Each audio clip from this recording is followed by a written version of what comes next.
கர்த்தருடைய பரிசுத்தமான நாமம் மகிமைப்படுவதாக. ஆசீர்வாதமான ஒரு நல்ல காலை வேளையிலையும் பாளையங்கோட்டை இந்திய தேவ சபையிலிருந்து காலை மன்னாவை உங்களுக்கு வழங்குவதில் மிகுந்த சந்தோஷம். கிருபையாய் கர்த்தர் தந்த நாளுக்காக கர்த்தருக்கு நன்றி சொல்லுவோம். இந்த நாள் செப்டம்பர் மாதம் 11 வியாழக்கிழமை. இந்த கால வேளையிலையும் இன்றைக்கான தியான அதிகாரம் 1 சாமுவேல் 1 அதிகாரம். இந்த அதிகாரத்தில்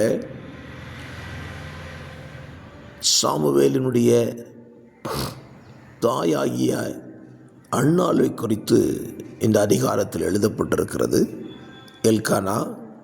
எல்கானாவின் இன்னொரு மனைவியாயிருந்த பெனினாள், இவர்களை குறித்தும் ஆசாரியனாகிய ஏலியை குறித்தும் இந்த அதிகாரத்தில் எழுதப்பட்டிருக்கிறது.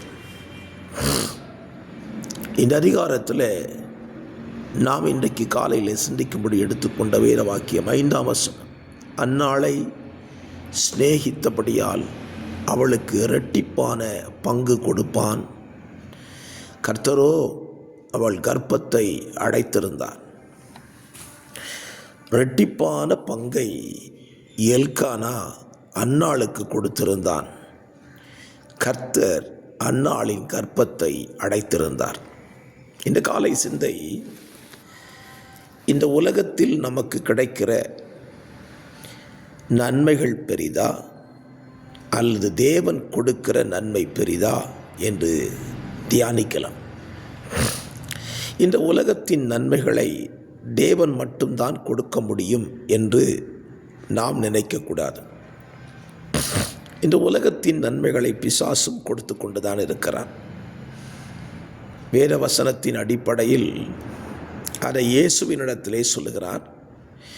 உலகம் அனைத்தையும் காண்பித்துவிட்டு இவைகளெல்லாம் எனக்கு கொடுக்கப்பட்டிருக்கிறது, எனக்கு இஷ்டமானவனுக்கு அவைகளை கொடுக்கிறேன் என்று சொல்லுகிறார். அப்படியானால் இது உலகத்தில் உள்ள எல்லா நன்மைகளையும் பிசாசாலும் கொடுக்க முடியும். ஆனால் அந்த நன்மைகளில் வேதனைகள் இருக்கும். தேவன் ஒரு நன்மை கொடுப்பாரானால் அந்த நன்மை வேதனை இல்லாது இருக்கும். இதுதான் தேவன் கொடுக்கிற நன்மைக்கும் சாத்தான் கொடுக்கிற நன்மைக்கும் உள்ள வித்தியாசம். கர்த்தரின் ஆசீர்வாதமே ஐஸ்வர்யத்தை தரும், அதனோடு அவர் வேதனையை கூட்டார். அன்னாளை எல்கானா ரொம்ப நேசித்தாலும் 2 மடங்கு பங்கு கொடுக்கிறான். அன்னாளுக்கு அதில் திருப்தி இல்லை. காரணம், அவன் கொடுத்த நன்மைகள் அவளுடைய வேதனையை மாற்றவில்லை. மாறாக கர்த்தரிடத்திலிருந்து தனக்கு ஒரு நன்மை வேண்டும் என்று சொல்லிதான் அவள் 11ஆம் வசனத்திலே ஜெபிக்கிறாள். அவள் எதிர்பார்த்த நன்மை என்ன? ஒரு ஆண் குழந்தை தனக்கு தேவை. என்னை கேட்கிற அருமையான கர்த்தருடைய பிள்ளைகளே, உங்கள் வாழ்க்கையில் கர்த்தர் உங்களுக்கு ஒரு நன்மை கொடுக்க கர்த்தரிடத்தில் கேளுங்கள். கர்த்தரிடத்தில் நாம் நன்மையை கேட்கும்போது ஆண்டவர் அதை நிச்சயமாய் நமக்கு தந்தருளுவார். சந்தேகம் இல்லை. ஏனென்றால் தேவனிடத்தில் கேட்கிற எவனும் பெற்றுக்கொள்ளுகிறான். அப்படியானால் இந்த காலவெளியில் நம்முடைய சிந்தையின்படியே மனிதர்கள் கொடுக்கிற நன்மைகளின் மேல் நம்முடைய கவனத்தை திருப்பி அதில் நாம் சந்தோஷப்படாதபடி கர்த்தர் நமக்கு அருளுகிற நன்மையை கர்த்தரிடத்தில் கேட்டு அதிலே நாம் சந்தோஷப்பட தேவன் நமக்கு அனுக்கிரகம் செய்வாராக. அன்னாள் தேவனிடத்தில் கேட்கிறாள்.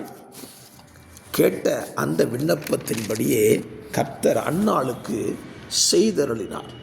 வசனம் 19, கர்த்தர் அவளை நினைத்தருளினார். அன்னாள் கேட்ட நன்மைக்கு கர்த்தர் நினைச்சு அவளுக்கு அந்த நன்மையை கொடுக்கிறார். பாருங்க, இந்த அதிகாரத்தில் நீங்கள் வாசிக்கும் பொழுது சாமுவேல் என்கிற ஒரு பிள்ளையாண்டான் அன்னாளுக்கு பிறந்தான். ஆகவே இந்த காலவெளியிலே ஒரு நல்ல சிந்தை, உலகம் தருகிற நன்மையை பார்க்கிலும் கர்த்தர் தருகிற நன்மையை கர்த்தரிடத்தில் கேட்டு அதை பெற்றுக்கொள்வோம். அது உங்களுக்கு ஆசீர்வாதமாக இருக்கும். பரிசுத்த பிதாவே, இந்த காலவெளியில் உம்மிடத்தில் கேட்கிற நன்மைகளை உங்கள் பிள்ளைகளுக்கு கொடுத்து அவர்களை ஆசீர்வதியும். இயேசுவின் நாமத்தில் பிதாவே, ஆமென்.